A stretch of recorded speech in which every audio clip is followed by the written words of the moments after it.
মাঘের শীত বাঘের গায়ে। গ্রাম বাংলার বহুল প্রচলিত এই প্রবাদটিকে সত্য প্রমাণ করতেই এবার আসছে শৈত্যপ্রবাহ।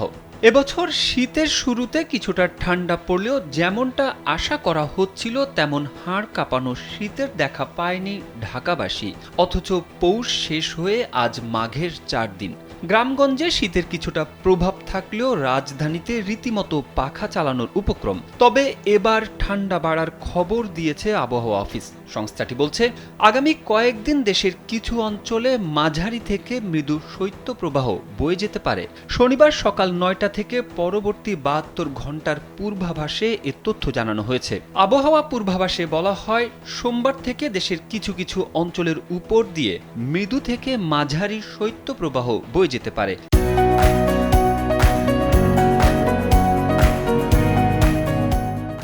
এ বিষয়ে আবহাওয়াবিদ মোহাম্মদ ওমর ফারুক সংবাদ মাধ্যমকে জানিয়েছেন, রোববার থেকে তাপমাত্রা খানিকটা কমে শীতের অনুভূতি বাড়তে পারে। 20 জানুয়ারি শীত আরও বাড়তে পারে। এদিন দেশের উত্তর ও পশ্চিমাঞ্চলের কিছু কিছু এলাকার ওপর দিয়ে মৃদু থেকে মাঝারি শৈত্যপ্রবাহ বয়ে যেতে পারে। তবে 23 জানুয়ারি থেকে আবার তাপমাত্রা বাড়তে পারে। এরপর আবার 26 জানুয়ারি থেকে তাপমাত্রা কমতে পারে।